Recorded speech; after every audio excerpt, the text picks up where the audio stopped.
अमृतमय जो वचन निकले हैं भगवान के मुखारविंद से, उन वांगमयी, भगवान की ये वांगमयी है, भगवान के मुख से निसृत श्रीमद् भगवत गीता है जो अमृत तुल्य हैं। उस अमृत का पान भगवान ने अर्जुन को कराया, अर्जुन के साथ साथ सारे संसार को इस अमृत का ज्ञान दिया भगवान ने। कल कथा प्रसंग में हमने सुना था कि ध्यान योगी अपनी आत्मा में अर्थात अपने आप में संतोष का अनुभव करता है, उस सुख को प्राप्त करता है। आगे कह रहे हैं कि उसके बाद क्या होता है। सुखम आत्यंतिकम यतत् बुद्धि ग्राह्यम अतीन्द्रियम वेति यत्र न चैवायं स्थितश्चलति तत्वतः। जो सुख अत्यंतिक अतीन्द्रिय और बुद्धिग्राह्य हैं, उस सुख का जिस अवस्था में अनुभव करता है और जिस सुख में स्थित होकर वह ध्यान योगी फिर कभी परम तत्व से विचलित नहीं होता है। कितनी बड़ी बात बताई कि सुखम आत्यंतिकम यत, अर्थात ध्यान योगी जो कल बताकर आए थे कि अपने द्वारा अपने आप में जिस सुख का अनुभव करता है, प्राकृत संसार में उस सुख से बढ़कर दूसरा कोई सुख हो ही नहीं सकता। कारण कि प्राकृतिक या प्रकृति द्वारा प्रदत्त जितने पदार्थ है, वस्तु है, व्यक्ति है, इनसे जो सुख प्राप्त होता है या जो सुख मानते हैं, कोई धन से, तन से, शरीर से, संसार से, या कोई ऐश्वर्यादि से, भौतिक संसाधनों से, तो उसका सुख इस सुख के सामने तुच्छ हो जाता है। कारण कि ये सुख तीनों गुणों से अतीत और स्वतः सिद्ध है। ये संपूर्ण सुखों की आखिरी हद है, अर्थात ऐसा परम सुख, ऐसा परम आनंद, जहाँ परमानंद की प्राप्ति हो गई, परम आनंद स्वरूप परमात्मा की प्राप्ति हो गई, तो उसके समान और संसार में क्या हो सकता? कुछ भी नहीं हो सकता है। सा काष्ठा सा परागति, अर्थात आखिरी हद हो गई कि इस सुख के आगे अब और कोई सुख हो ही नहीं सकता, है भी नहीं। परमात्मा में जो आनंद है वो परम सुख है, परमानंद है, वो अत्यंत सुख है और एकांतिक सुख है। इस सुख को यहाँ आत्यंतिक कहने का तात्पर्य है कि ये सुख सात्विक, तीन गुण होते हैं, सात्विक है, सत्व, रजो, तमो, तीन गुण होते हैं। तो सात्विक जो गुण है सुख से, ये उस सुख से भी विलक्षण है। कारण कि सात्विक सुख तो परमात्मा विश्व बुद्धि को प्रसन्नता से उत्पन्न करता है, यानी बुद्धि की प्रसन्नता को उत्पन्न करता है या उत्पन्न होता है। परंतु ये आत्यंतिक सुख उत्पन्न नहीं होता है, प्रत्युत ये स्वतः सिद्ध अनुत्पन्न सुख है। जैसे अपने को प्यास लगे तो नदी नाले में जाकर, हम अगर जमीन में कुआं खोदेंगे तो बहुत समय लग सकता है और फिर पानी तो निकल आएगा। लेकिन अगर नदी नाले में जाकर, जहाँ नदी अंदर बह रही हो और उस रेत को थोड़ा सा हटाते ही उसमें जल आ जाता, तो हमें बड़ी खुशी होती है कि देखो कितना जल्दी जल आ गया। अब वो जल आया है, लेकिन वो जल भी सूख सकता है, पर कहीं कहीं ऐसे नीझरने चलते हैं। नीझरना, एक तो झरना चलता है बरसात में, बरसात आएगी पानी का झरना चलेगा। लेकिन नींद झरना ऐसा होता है कि बरसात बंद होने के बाद में भी वो चलता रहता, 12 महीने जो नींद झरना चलता रहता है। उस झरने की कई बार कुओं में भी देखते हैं कि कोई झरने का जो पानी होता है तो कितना शीतल और शांत होता है, उसी प्रकार उस झरने में भी शीतल और शांत पानी निकलता है, ऐसा ठंडा कूल पानी निकलता है। तो उस पानी को पीकर बड़ी शांति मिलती है, क्योंकि वो सदा चल रहा है। इसी प्रकार यहाँ कह रहे हैं कि जो नींद झरना है, जो योगी महात्मा है, वो स्वतः सिद्ध अपने आप पानी बह रहा, उसको निकालने की जरूरत नहीं, ना मोटर लगाने की जरूरत है, ना खींचने की जरूरत है, ना खोदने की जरूरत हो, तो अपने आप ही निकल रहा है। तो जो आनंद परमात्मा में मिलेगा वो आनंद सात्विक गुणों में, रजो गुणों में, तमो गुण में, सांसारिक विषय वस्तु में नहीं मिल सकता। इसलिए ये इंद्रियों से परे का आनंद है। इंद्रियों का जो सुख है, इंद्रियों द्वारा जो भोगा हुआ सुख माना जाता, आँख से देखने का सुख है, कान से सुनने का सुख है, इंद्रियों से भोग का सुख है, स्पर्श का सुख है, रस का सुख है, शब्द का सुख है, गंध का सुख है, ये इंद्रियों द्वारा जो सुख है ये क्षणिक माना गया है, और ये सुख उस सुख के सामने कुछ भी नहीं है। इसलिए वो अतीन्द्रिय कहने का मतलब है कि वो इंद्रियों से परे है, इंद्रियां वहां पहुंच ही नहीं सकती हैं, क्योंकि इंद्रियों के वहां दम है ही नहीं। मन बुद्धि इंद्रियां वहां पहुंच ही नहीं सकती, वाणी भी वहां नहीं पहुंच सकती है, वो वाणी का विषय नहीं है, वो अविषय वाणी का विषय है। बुद्धि ग्राह्यम, इस सुख को बुद्धि ग्राह्य बनाने का तात्पर्य है कि यह सुख तामस सुख से विलक्षण है। तामस सुख, हम नींद निकालते ये तामस है, आलस्य आता है ये भी तामस है, प्रमाद उत्पन्न होता है ये भी आलस इत्यादि, ये सब तामस सुख माना गया। सुख तो है लेकिन ये तामस सुख है। और गाढ़ निद्रा, जब सुषुप्ति अवस्था आती है, जागृत अवस्था में हम माया मोह में फंसे रहते हैं, ये भी एक निद्रा है मानी गई। या फिर अज्ञानवश हम ऐसे कर्म करते हैं, उसको भी अज्ञान माना गया, तम माना गया। तो ये जब जागृत, स्वपन और सुषुप्ति अवस्था में गाढ़ निद्रा आती है, तो उस निद्रा में भी सुख मिलता है, पर उसमें बुद्धि लीन हो जाती है। आलस्य और प्रमाद में भी सुख होता है, पर उसमें बुद्धि ठीक जागृत नहीं रहती। जब आलस आता है तो आधी नींद आ रही है, पूरी नींद भी नहीं आ रही है, आलस के कारण पड़े रहते हैं, कभी नींद आ गई, कभी जाग गए, कभी सो गए। प्रमाद में पड़े पड़े कोई काम भी नहीं करते हैं तो बुद्धि भी स्थिर नहीं रहती है, स्वभाव भी ठीक नहीं रहता है, लेकिन थोड़ा थोड़ा सुख मान लेते हैं।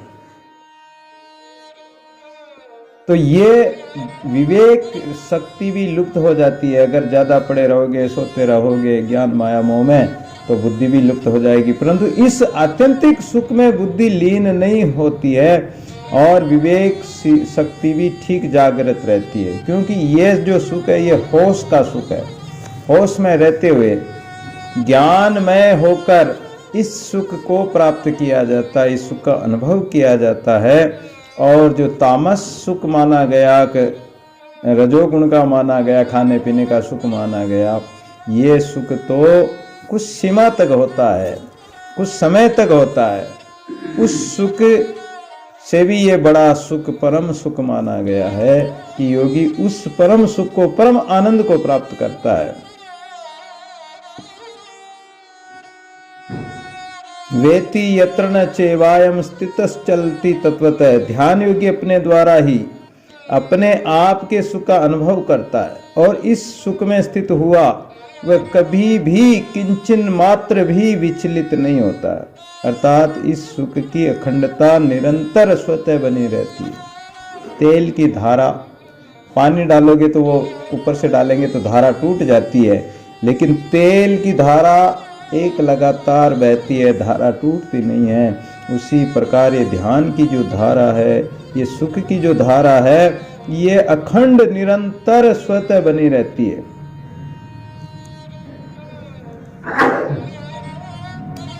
तो ये सुख प्राप्त होना बहुत बड़ी बात मानी गई है। वास्तविक सुख इसी को कहा गया है।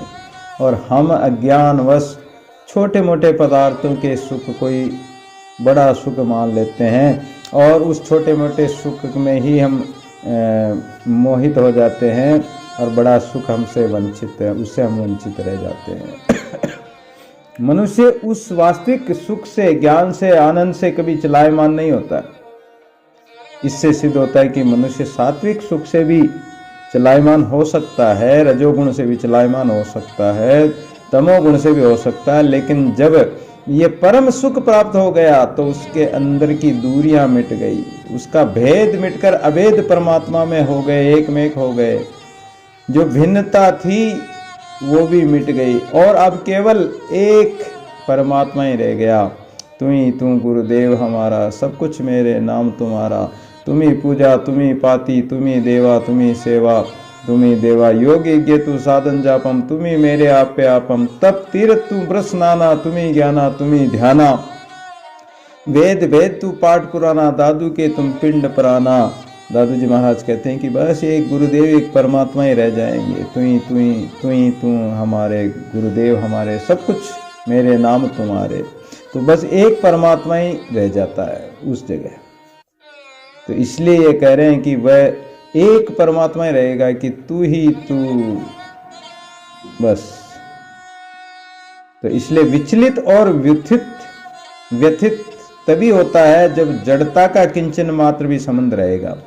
अगर किसी में जड़ता है, चित्त संसार के जड़ पदार्थों में लगा हुआ, चेतन को छोड़कर संसार के संबंधों में रमा हुआ है, संसार के रस, विषय रस, भोगादि में लगा हुआ है, तो फिर वह उस सुख को प्राप्त नहीं कर सकता है और उसका चित्त भी चलायमान रहेगा, एकाग्र चित्त नहीं हो सकता। और जब तक एकाग्र चित्त नहीं होगा तो वो रस भी प्राप्त नहीं होगा।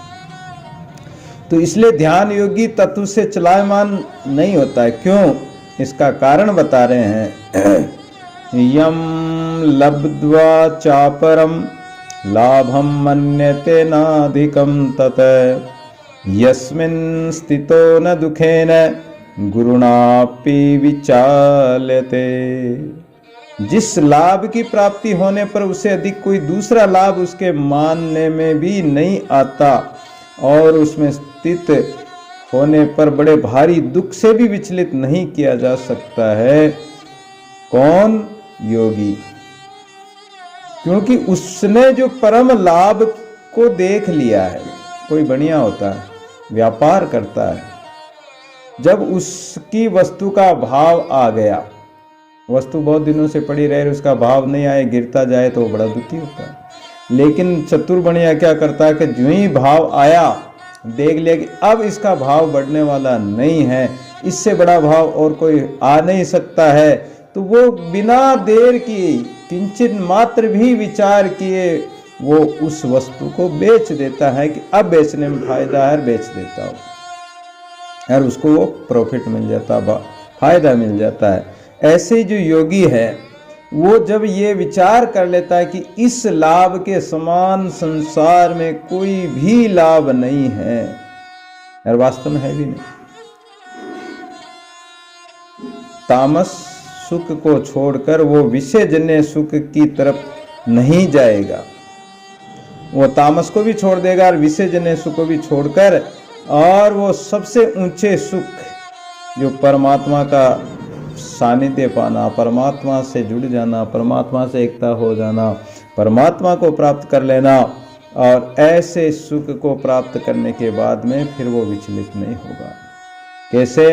कि जैसे दूध होता है, दूध को गर्म करके जमाने पर दही बन जाता है। दही का मंथन किया जाए और मंथन करने के बाद में जब विचार द्वारा उसमें तत्व रूप घी निकल आता है, और उस घी निकलने के बाद में उस घी को चाहे वापस उस दही में मिलाओ, दूध में मिलाओ, तो वो ऊपर ही रहेगा, चाहे छाछ में मिलाओ वो ऊपर ही रहेगा, वो उसमें मिलेगा नहीं। उस दूध की, उस घी की तरह योगी का चित्त भी जब शांत होकर एक परमात्मा को प्राप्त कर लिया, परमात्मा से ओतप्रोत हो गया, तो फिर वो उसमें मिलेगा नहीं। काहूं रहे न्यारा सब करे, काहूं लिप्त न होई। वो रहते हुए भी, संसार में रहते हुए भी, सब कुछ करते हुए भी उसमें लिपायमान नहीं होगा। यस्मिन् स्थितो न दुखेन गुरुणापि विचाल्यते। विचलित होने का दूसरा कारण है कि लाभ तो अधिक होता हो पर साथ में मान दुख हो, तो मनुष्य उस लाभ से विचलित हो जाता है। वो सोचता है कि लाभ तो होगा तो सही, परिणाम विचार कर लेगा कि इस काम के करने से लाभ तो होना है, लेकिन इस लाभ के बदले में हमें नुकसान ज्यादा है। जैसे 1000 रुपए तो मिलते हैं, पर उस 1000 रुपए के साथ प्राणों का खतरा है, तो मनुष्य 1000 बार विचार करेगा कि क्या करूं क्या न करूं। भयंकर आपत आ सकती है, तो मनुष्य उस स्थिति को, उस 1000 रुपए को भी छोड़ देता है। 1000 रुपए कौन छोड़े? लेकिन जब उसको परिणाम का पता है कि इसके करने से, ऐसा काम करने से हमें 1000 रुपए तो मिल सकते हैं, लेकिन ये बहुत आफत का काम है, संकट का काम है, हमारी मृत्यु भी हो सकती, तो वो उसको छोड़ देगा।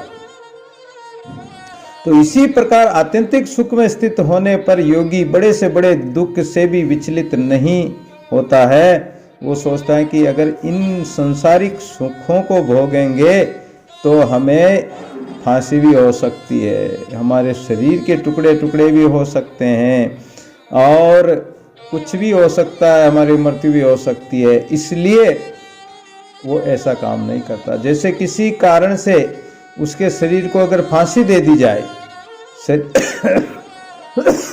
शरीर के टुकड़े टुकड़े भी कर दिए जाए, आपस में भिड़ते दो पहाड़ों के बीच में शरीर दबकर पिस जाए, जीते जी शरीर की चमड़ी चाहे उतारी जाए, शरीर में तरह तरह के छेद किए जाए, उबलते हुए तेल में शरीर को चाहे डाला जाए, इस तरह के गुरुतर यानी महान से महान दुखों के एक साथ आने पर भी योगी विचलित नहीं होता है। कारण कि उसका चित्त उस परमात्मा के चिंतन से, उस परमात्मा से ऐसा जुड़ गया, एकमेक हो गया कि अब अलग किया ही नहीं जा सकता है। चाहे उसको कितना ही दुख दो। प्रहलाद को कितना दुख दिया गया कि ये प्रहलाद तू ये विष्णु को छोड़ दे, ये राम नाम भजन करना छोड़ दे, विष्णु का नाम लेना छोड़ दे।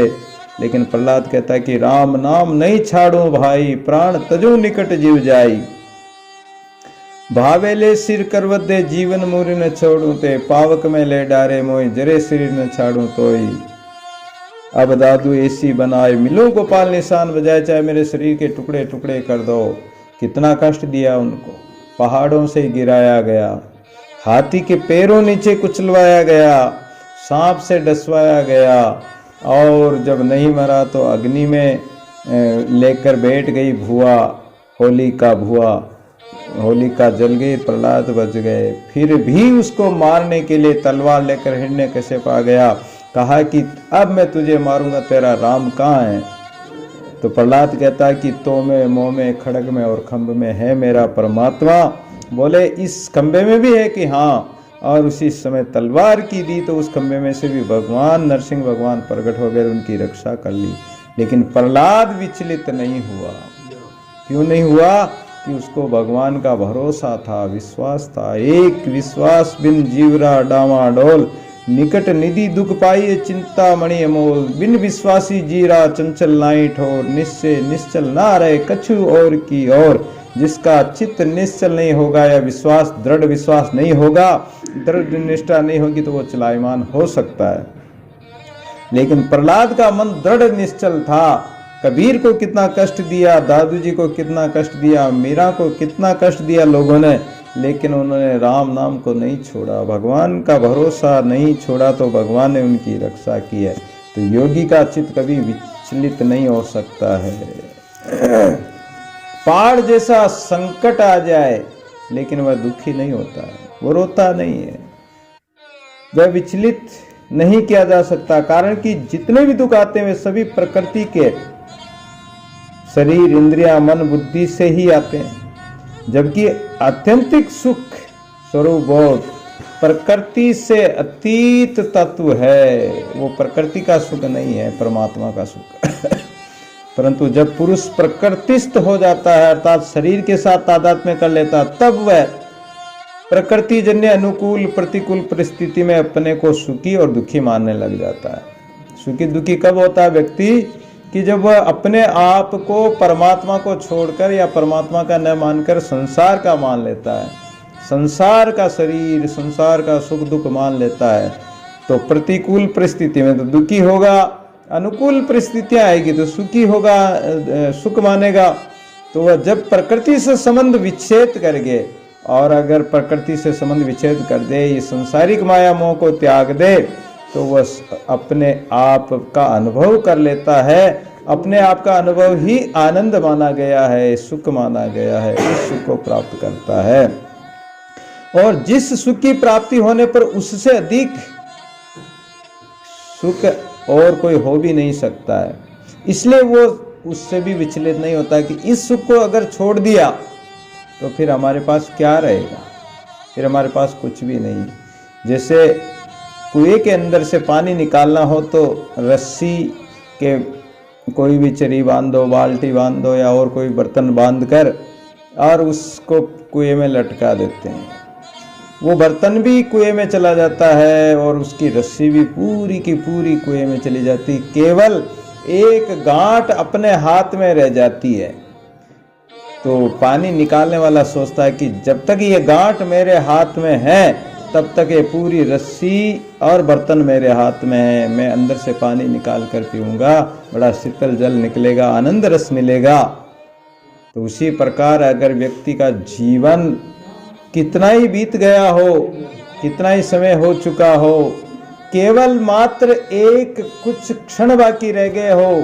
खटवांग राजा के पास तो केवल 2 घड़ी बाकी रह गई थी और उसने भगवान का भजन करके कल्याण को प्राप्त हुआ। तो अवसर रहते हुए आपा पर सब दूर कर राम नाम रस लाग, दादू अवसर जात है जाग सके तो जाग। यानी ये अवसर है, मौका है, इस अवसर को कभी चूकना नहीं चाहिए। अगर ये अवसर चूक गए, हीरा हारो रे जगन्नाथ कोड़ी की निहात, कुछ चेतरे कई क्या आया, इनमें बेटा फूल करते देखी है माया, तू जन जाने तन तन मेरा मूर्ख देख भुलाया। आज काल चल जावे देई ऐसी सुंदर काया, राम नाम निज लीजिए मैं कहीं समझाया, दादू हरि की सेवा कीजिए सुंदर साज मिलाया। मनुष्य जन्म सिर मोर है, 84 लाख योनियों का सार है, और इस मनुष्य जन्म का सार है भगवान का भजन, और भजन का सार है कि वो परम सुख प्राप्त करना है। और जब वो परम सुख प्राप्त हो गया तो फिर सोच लो कि ऐसा सुख फिर कहीं नहीं मिलने वाला है। तो वो उस सुख को नहीं छोड़ता, उस रस्सी को नहीं छोड़ता, उस रस्सी को धीरे धीरे खींचते खींचते पूरा रस्सी खींच लेगा और बर्तन में पानी भी आ जाएगा। उस आनंद रस को वो प्राप्त करेगा, उसका पान करेगा बछड़ा बनकर। तम विद्या दुख संयोग वियोगम योग संजितम, स निश्चयन योक्तव्यो योगो अनिर्वीण चेतसा। जिसमें दुखों के संयोग का ही वियोग है, उसी को योग नाम से जानना चाहिए।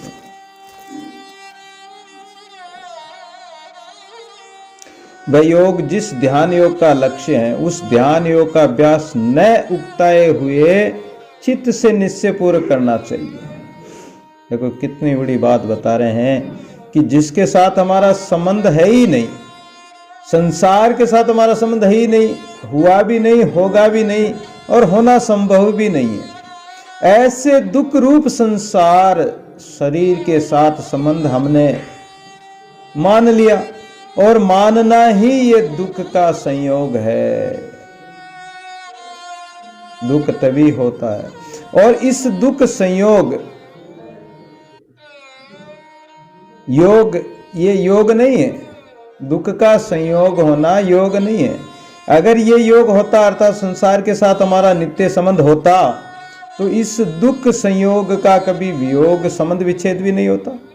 पति पत्नी अपने आप को सुखी मानते हैं, लेकिन उनका संबंध क्या सदैव रहता है?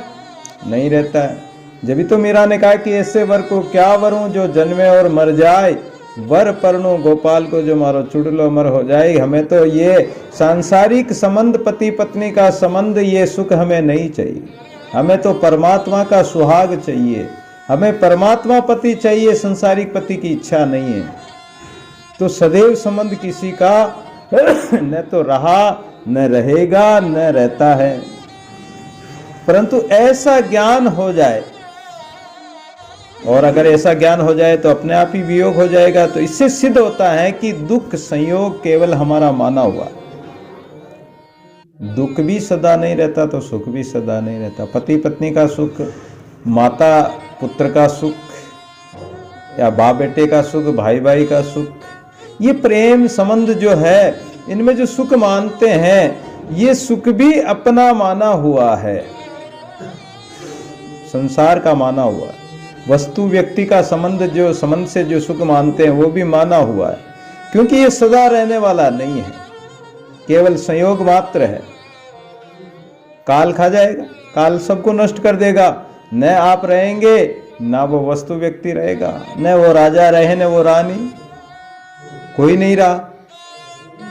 तो फिर उस सांसारिक दुख के संयोग को तुम कैसे अपना मान सकते हो या सच्चा संबंध मान सकते हो? इस दुख संयोग शरीर संसार का वियोग करते ही स्वाभाविक योग की प्राप्ति हो जाएगी, अर्थात इस सांसारिक संबंधों को त्याग कर दो,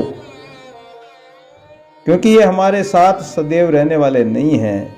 हमारे साथ तो स्वरूप के साथ हमारा जो नित्य योग है, उसकी हमें अनुभूति हो जाती है, वो परमात्मा का अनुभव हो जाता है। स्वरूप के साथ नित्य योग होना ही योग समझना चाहिए।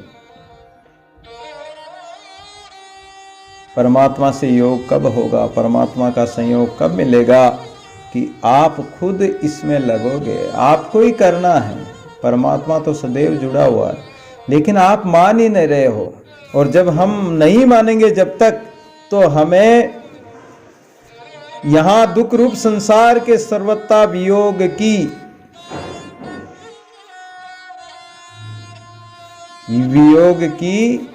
कठिनाई झेलनी पड़ेगी, दुख झेलना पड़ेगा। तो स्वरूप के साथ पहले हमारा वियोग था, अब योग हो गया, परंतु ऐसी बात नहीं। परमात्मा तो के साथ तो हमारा संबंध सदा से रहा है, सदा रहेगा, क्योंकि ये जीव आत्मा परमात्मा का अंश है, ईश्वर अंश, जीव अविनाशी, चेतन अमल, सहज सुख राशि, ममे वांसो जीव लोके जीव भूत सनातन है, ऐसा भी भगवान गीता में कहा है। तो परमात्मा के साथ तो हमारा नित्य संबंध है, लेकिन संसार के साथ हमारा नित्य संबंध नहीं है कि एक क्षणिक सुख संबंध मान लेते हैं। तो अनित्य संसार से संबंध मानते रहने के कारण हमें सुख प्राप्त नहीं हो सकता है।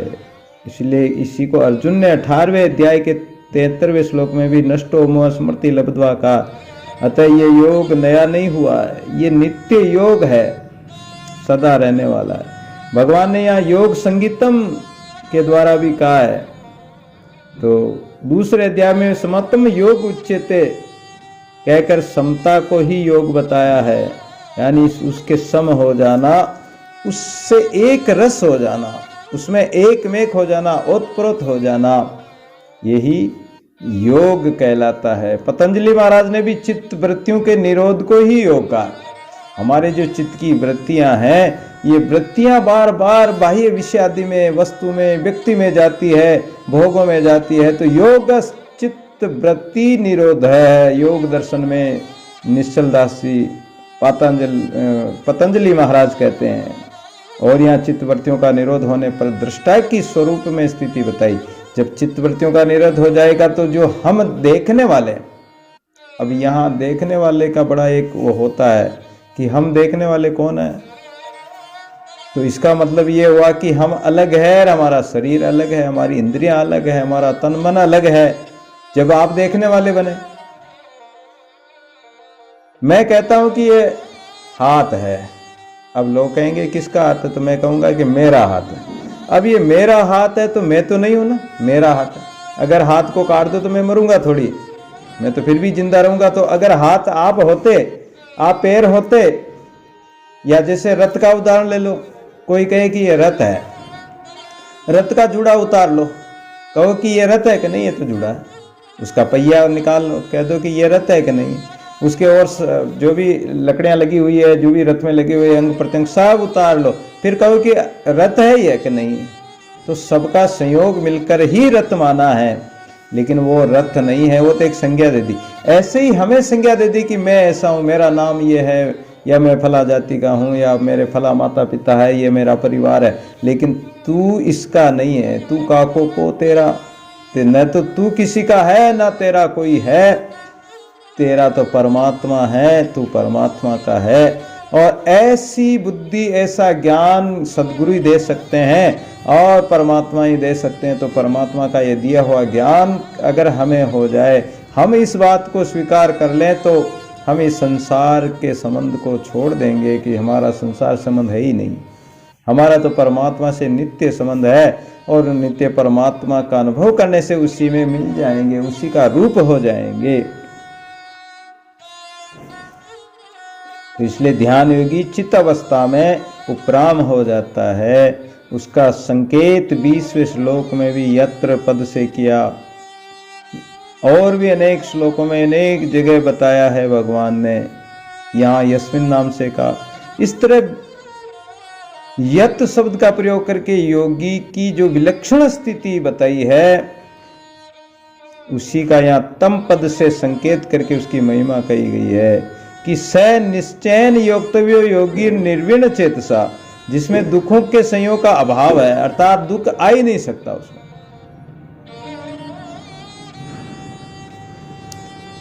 तो इसका उद्देश्य क्या है? साध्य रूप समता, यानी साधक को न उगता कर, उगता है नहीं, निरंतर श्रद्धा, दीर्घकाल निरंतर श्रद्धा बनी रहे। निश्चय पूर्वक ध्यान का अभ्यास करते रहना चाहिए, और जो ध्यान का अभ्यास करते रहते हैं वो योग का अनुभव करके, और साधक अपनी बुद्धि को एक निश्चय वाली बनाकर, अर्थात भगवान कहते हैं कि मेरे को तो योग की ही प्राप्ति करनी है, अगर ऐसा वो विचार कर ले, ऐसा निश्चय, दृढ़ निश्चय कर ले, ऐसी धारणा कर ले, तो फिर संसार का प्रलोभन उसका क्या बिगाड़ सकता। भयंकर से भयंकर कष्ट आ जाए तो भी उसके निश्चय को नहीं डिगा सकता है। कहते हैं कि योग हट, बाल हट, त्रिया हट, राज हट। तो बालक का हट तो फिर भी रुक सकता है, वो रोक सकता है, हट को त्याग सकता है, राजा भी त्याग सकता है, स्त्री भी त्याग सकते, लेकिन योगी का हट, अगर योगी हट कर ले तो चाहे मरकर भी वो अपने निश्चय को पा लेगा, अपनी मंजिल को पा लेगा, लेकिन वो हटेगा नहीं, उससे पीछे नहीं मुड़ेगा वो।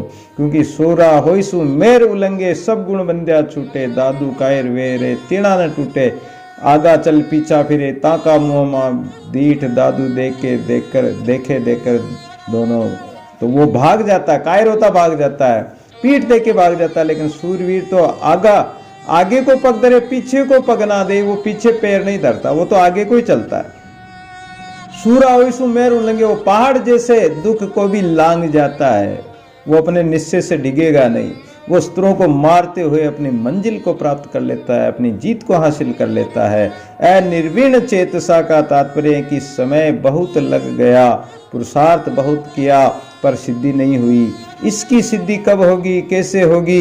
इस तरह योगी कभी डिगायमान नहीं होता है, विचलित नहीं होता है। कितना ही समय बीत जाओ, जब भगवान शंकर भोलेनाथ, भोले बाबा का वर्ण करने के लिए पार्वती ने जब नारद जी के द्वारा कहा कि मुझे तो एक बस ऐसा वर चाहिए, तो बोले कि भोले बाबा का वर्ण कर लो, और उन्होंने गुरु के कहने से, नारद जी के कहने से भोले बाबा का वर्ण कर लिया। अब सप्त ऋषि परीक्षा लेने के लिए आ गए और कहने लगे कि पार्वती, अरे जिसका तू चिंतन कर रही, जिसको पाने के लिए तपस्या कर रही है, अरे वो कौन है, जानती है? बोले कि हाँ भोले बाबा है। अरे भोला, नाम ही उसका भोला, उसको पता ही नहीं कि भांग पीने पर इतना भोला बन जाता है कि उसको खाने पीने का ही पता नहीं रहता है। भांग धतूरा खाता है, शमशानों में रहता है, मृग चरम धारण करता है, राख, जो शव मुर्दे की राख लगाता है, उसके गले में सर्प पड़े हैं और पता नहीं बिच्छू वगैरह रेंग रहे हैं क्या, ऐसा बड़ा खराब रूप है उसका। तूने उसको कैसे वर्ण कर लिया?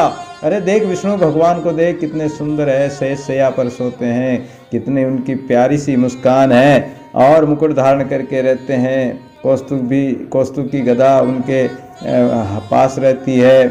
और ऐसे भगवान को छोड़कर तू उस अमंगलकारी शिव को क्यों अपना लिया?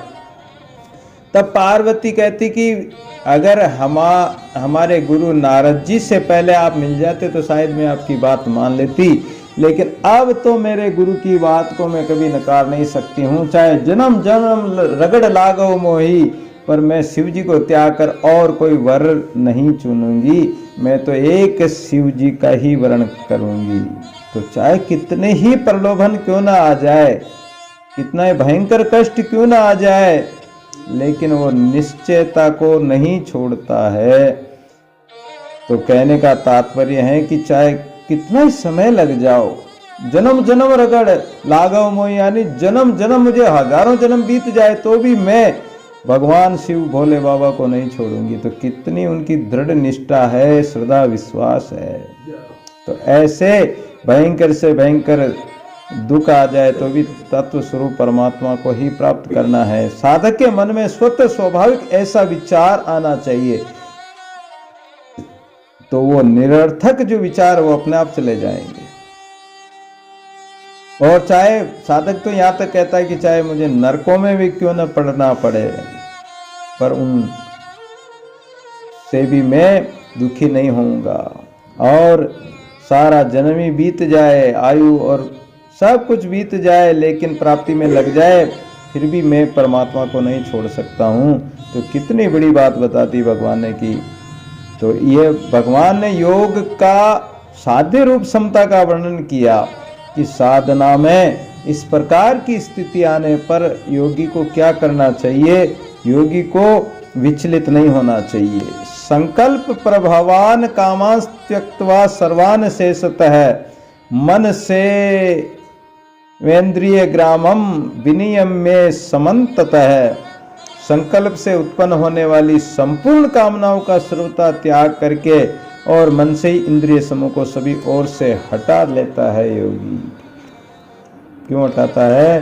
कि उसके कोई कामना है ही नहीं, कोई इच्छा है ही नहीं, और जब कर्म फल की इच्छा है ही नहीं, फल की इच्छा है ही नहीं, तो वो किसी चीज के लिए क्यों तड़पेगा, क्यों भागेगा, क्यों उसका चिंतन करेगा, क्यों संकल्प विकल्प करेगा? वो करेगा ही नहीं। वो ना सांसारिक वस्तु, व्यक्ति, पदार्थ, देश, काल, घटना, परिस्थिति आदि को लेकर मन में उनके कोई स्फुरना होगी नहीं। चाहे सुंदर हो, चाहे वो अच्छी हो, बुरी हो, उसका उससे कोई लेना ही नहीं। कछु लेना न देना, सदा मगन रहना, उनके संकल्प विकल्प होगा ही नहीं। ना विपरीत भाव होगा, ना स्फुरना होगी, ना कोई कामना उत्पन्न होगी। सर्वथा त्याग करता है। फिर भी इसके साथ सर्वान, यानी कोई भी और किसी भी तरह की कामना अंतःकरण में रहनी नहीं चाहिए। ऐसे सतह अर्थात कामना का बीज सूक्ष्म वासना भी सूक्ष्म माइले तिनका कीजिए त्याग। सूक्ष्म वासना भी, सूक्ष्म संस्कार भी नहीं रहना चाहिए। कारण कि अगर बीज में सूक्ष्म अंकुरण की शक्ति अगर रह गई तो वो भी बीज उग सकता है, और अगर उसमें अंकुरण की शक्ति खत्म हो गई तो फिर वो उगेगा नहीं, कोई कामना प्रकट होगी नहीं। इसलिए जिन इंद्रियों से शब्द, स्पर्श, रूप, रस और गंध, इन विषयों का अनुभव होता है, भोग होता, उन इंद्रियों के समूह का मन के द्वारा अच्छी तरह से नियमन कर लो। अर्थात मन से इंद्रियों को उनके अपने अपने विषयों से हटा लो। जो जो इंद्रियां विषयों में जाती है उनको उसके विषय से हटा लो। समन्ततः अर्थात मन से शब्द, स्पर्श आदि विषयों का चिंतन नहीं हो, चिंतन भी नहीं हो। हटा तो देना, लेकिन उसका विचार भी नहीं आना चाहिए। और वास्तविक अर्थात सांसारिक मान बढ़ाई, आराम आदि की तरफ किंचन मात्र भी खिंचाव न हो। तात्पर्य कहने का यह है कि ध्यान योगी को इंद्रियों और अंतःकरण के द्वारा प्राकृत पदार्थों से सर्वथा संबंध छोड़कर एक निश्चय परमात्मा में कर लेना चाहिए। एक निश्चय हो गया, एक दृढ़ विश्वास हो गया तो वो परमात्मा को प्राप्त कर लेता है, परमात्मा के स्वरूप में मिल जाता है और परमात्मा के परम आनंद, परम सुख को पाकर उसी में लीन हो जाता है।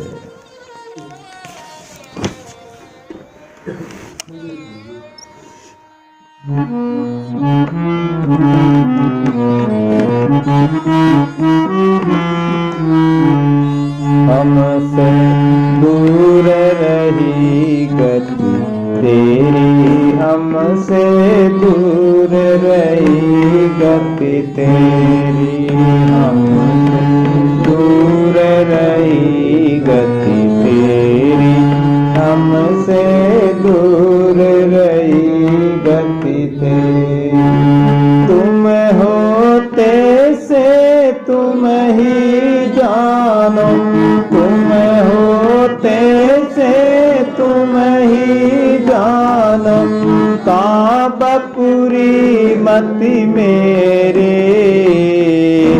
काबपुरी मति मेरी, हमसे दूर रही गति तेरी, हमसे दूर रही गति तेरी, हमसे दूर रही गति।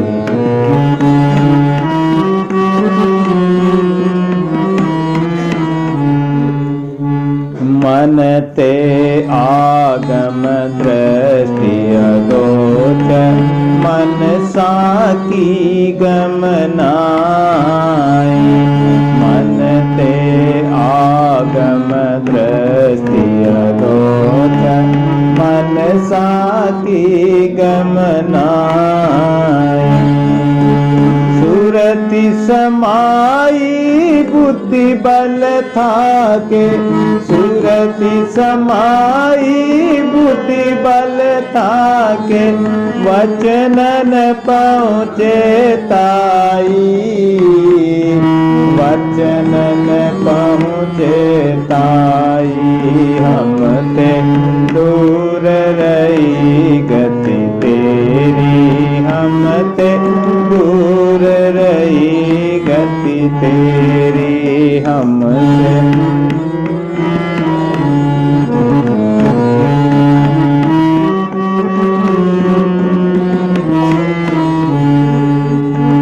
योगन ध्यान ज्ञान गमनाई, समझ समझ सब हारे। योगन ध्यान ज्ञान गमनाई, समझ समझ सब हारे। उन मन रहते प्राण घट साधे, उन मन रहते प्राण घट साधे, पारन गत तुम्हारे, पारन गत तुम्हारे। हमसे दूर रही गति तेरी, हमसे दूर रही गति तेरी, हमसे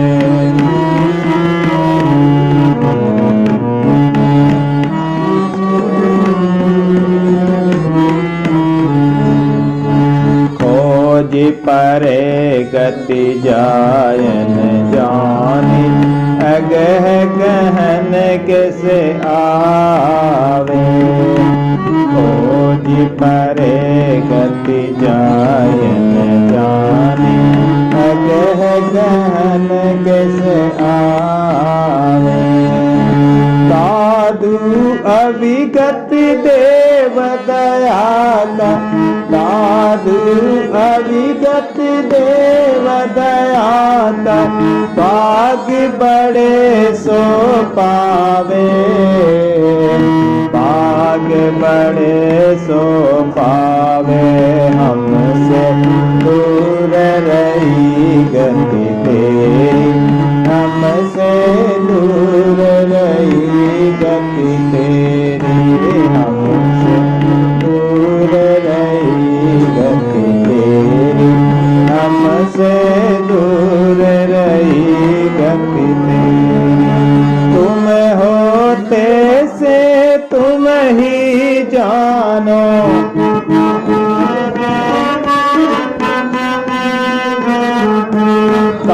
बपुरी मति मोरी, कहाँ बपुरी मति मोरी, हमसे दूर रही गति तेरी, हमसे दूर रही गति तेरी, हमसे दूर रही गति तेरी, हमसे दूर रही गति तेरी। बोलो साधु श्री स्वामी दादू दयाल महाराज की जय, निरंजन देव की जय।